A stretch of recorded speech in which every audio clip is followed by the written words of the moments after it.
My daughter, she was in, she taught in Beijing for 1 year, and she had to start when she was 5 years old.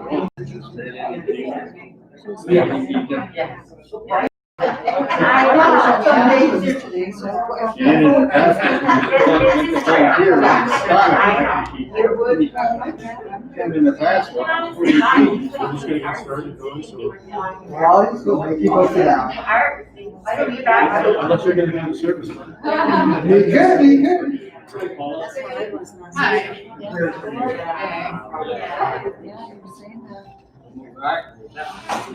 You put you in the middle. You're special.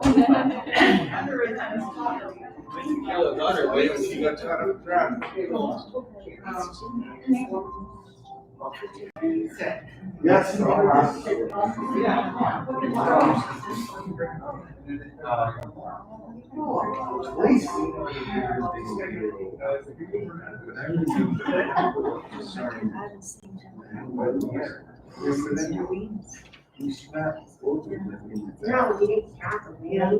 In fact, they have that sort of what's happening. They're looking up and I'm going to nice inside the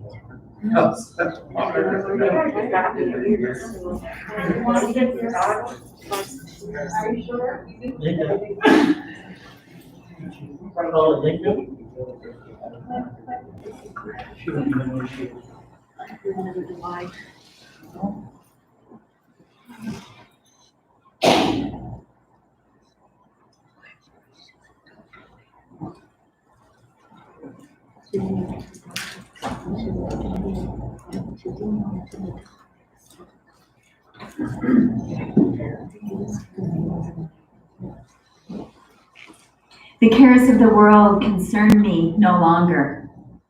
I've completed this life. My work is done, my family is happy and healthy in their pursuits, and I have loved much and well. To those that I leave behind, thank you. I hope that I will remain in your hearts as you will in mine. Thank you for taking such good care of me. And to all of you that have been my friends, thank you for teaching me about life and about love. In my conversation with Paula, I got this beautiful insight into what a sweet soul her mom Theresa was and how she showed us how to live a very uncomplicated life. The fact that you're gathered in this place to honor her today, and what I feel is a sacred place of love, is a testimony to the influence that she had on your life. It's an important day whenever we stop to bear witness to a person's life and the time that they spent amongst us, to honor the difference that her living and her dying made to family, to the community, and to take time to express our grief, to express our hope, to express our wonder and all of our memories. And it's equally important that each of you recognize that this simple ceremony joins the universality of death with the uniqueness of human life. Even though this spectacular woman is no longer physically present, where her lessons and her love and the many memories that you have of her will continue to be a part of what makes each of you distinctly and uniquely you. Welcome everybody, my name is Kelly Malash, and I'm honored and I'm humbled to be your funeral celebrant today and to walk with you as we pay tribute to Theresa Subity. Yeah. I practiced it and I lost it at the last second. Ma Subity to many. She played many roles in her lifetime in this world. But most of all, Theresa was the much-loved mom of Diane, Wendy, Paula, John, and John's wife, Pauline, and to James. Theresa was the kind and the devoted grandma to Sarah and to Samantha. Theresa was a much-loved stepsister of 4 siblings and their spouses. And there are many nieces and nephews holding the spirit and the love of their Aunt Terry near and dear to their hearts. Waiting for Theresa on the other side with huge hugs and likely many quilting requests was her husband of 53 years, Nick. Her parents are Zine and Zella, along with her stepfather, George, and 8 siblings and their spouses. This quaint group that we have today is not indicative of the magnitude of the love that Theresa cultivated throughout her entire lifetime. I know that she will be celebrated today, and more so when time and space offers family and friends that she made feel like family, to gather a chance together to share the stories about this sweet soul that showed us how to live this just altruistically kind and gentle life. Today, I feel that this sacred space of love is a testimony to the influence it had upon our lives. So thank you all for sharing this moment with us. Theresa was blessed. Boy, she was blessed with a long journey, one that spanned less than 2 months short of her 94th birthday. Theresa was a member of what we call the greatest generation. She lived through 2 world wars, numerous world conflicts, the Great Depression. She knew and she understood sacrifice. She also experienced many endless medical and technological advances and witnessed more changes in our culture than what many would even want to see. She saw the most primitive telephone system evolve into this slim little gadget that we treat as an appendage that we can't lose. She witnessed political movements and equal rights protests that have brought us all to this very day. She narrowly missed the flu pandemic of 1918, but was here for the Asian flu of 1956 to 58, category flu pandemic of 1968, the HIV and AIDS pandemic of 2005 to 2012. And now, as all of our masks indicate, she saw a little bit of COVID-19. And of course, despite all of that, there has been many a rainbow and her most precious pots of gold that added sparkle to her life every day, her family, and all of you. On October the 5th, 1927, Theresa started her adventure that we call life. Of course, she was born on this year because that's how awesome she was. Sliced bread was also invented in 1927. Tilbury Township was where she would join her family on Melrose Street. Then she later attended school, only to find a great job after graduating, working for the hotel in Leamington during the 1940s, the early 40s. It was also during this time that a handsome fellow, Nick, was a returning presence in her life. One night as he was driving Theresa and her friend Evelyn home, he strategically decided that Evelyn would be dropped off first. And we believe that Cupid had the wheel at that time.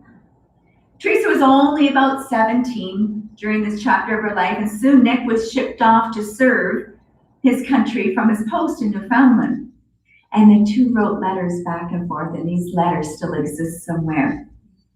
When he returned in 1946, this is when he grabbed a hold of his girl and waltzed her down the aisle to a life that would contain 53 years of incredible love, great family, and huge laughter. No race can prosper until it learns that there's as much dignity into tilling a field as there is in writing a poem. And while it wasn't a massive enterprise, that small farm just a stone's throw from the Leamington Big Tomato kept the Subity family hopping. There are small greenhouses and large amounts of asparagus, 4 acres to be exact. The picking occurred in the early mornings and the early evenings. And if you were looking for Theresa, No language can express the power, the beauty, and the heroism and the majesty of a mother's love. It shrinks where man cowers and grows stronger where man faints, and overweights the worldly fortunes and the ease of the radiance of the quenches fidelity like a star. Theresa was a wizard at no matter what she applied her talented hands to.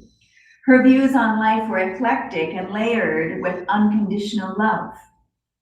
When Wendy wanted to join the professional theater, her mom breathed support and strength into her adventuresome daughter.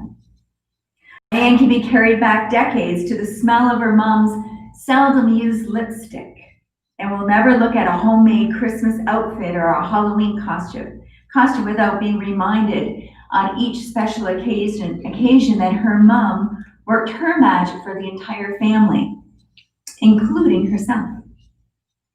Theresa's son John may have loved winter only because it meant that his tireless picking of Concord grapes harvested enough to fill the downstairs cabinets, allowing him to feast on peanut butter and grape jelly sandwiches until it maybe turned himself purple. And I imagine his friends that adored his mom because she was just so kind and so loving and so welcoming, that they would be welcomed also by following the smell and the aroma of roast beef or chicken or her mind-blowing bean and sausage soup right to Theresa's dinner table. She was powerful, not because she wasn't scared, but she went on so strongly despite the fear. Lori remembers her Aunt Terry as a kind woman that she aspires herself to be.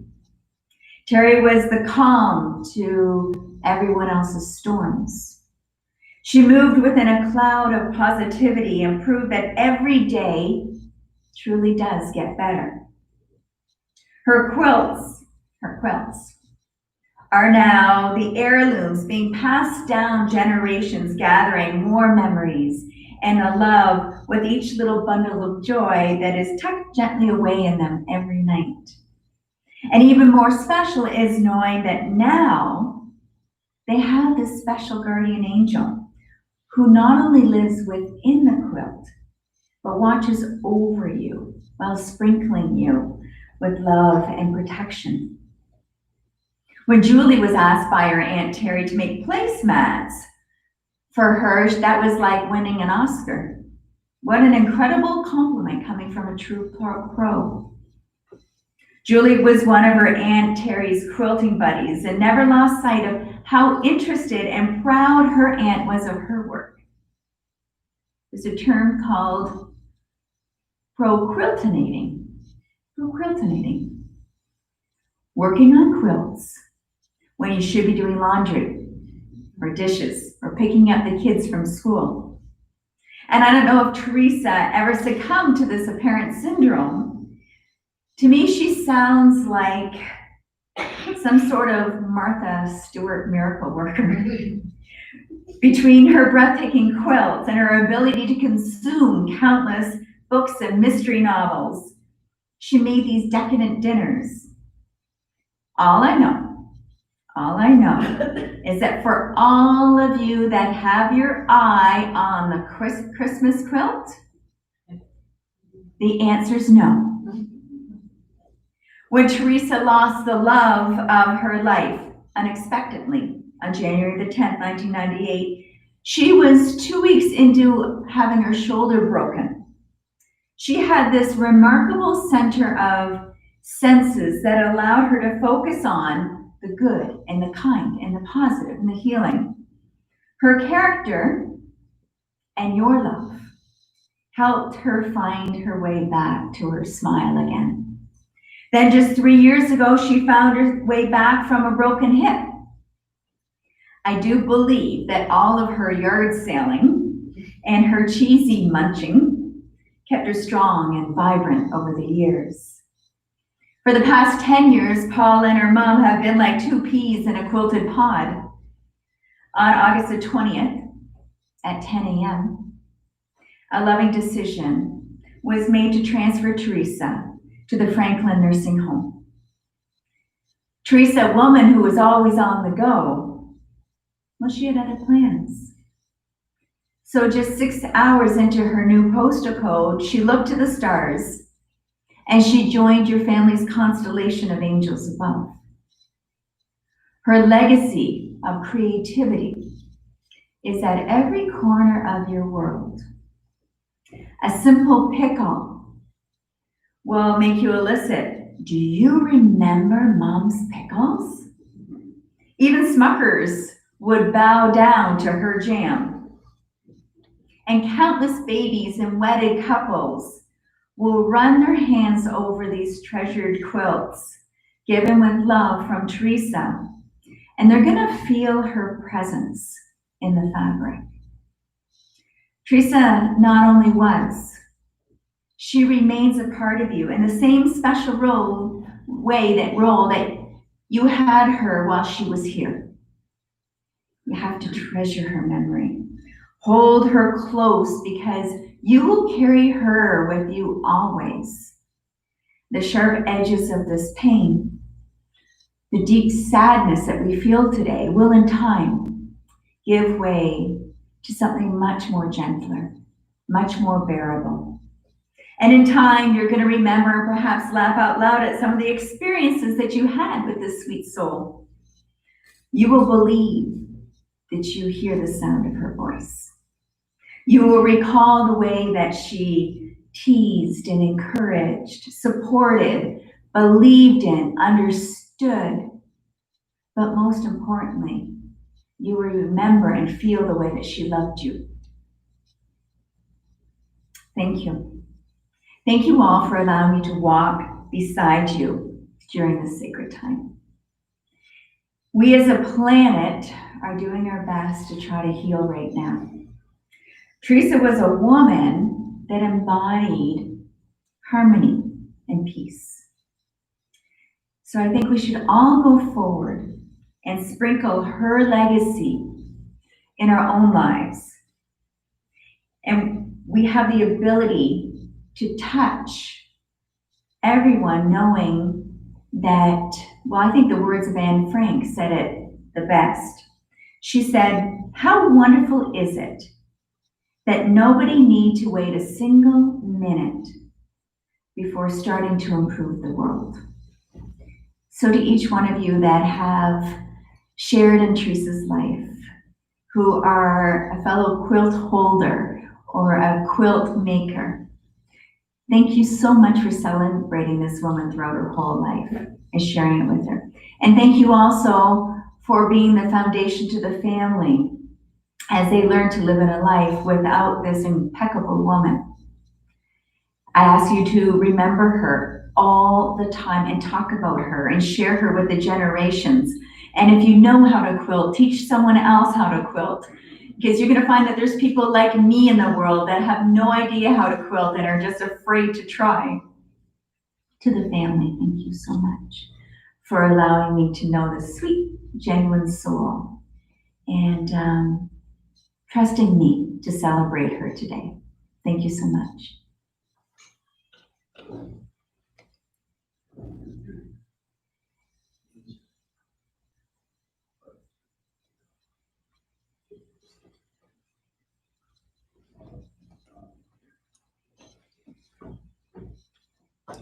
So just so everybody knows what's going to happen, we're going to proceed out together with the urn and go out and then head to Evergreen Cemetery. Keep in mind, as you leave the building, you must try to maintain physical distancing, which essentially means everybody that's in this room, I can't have all of you in the hallway at the same time.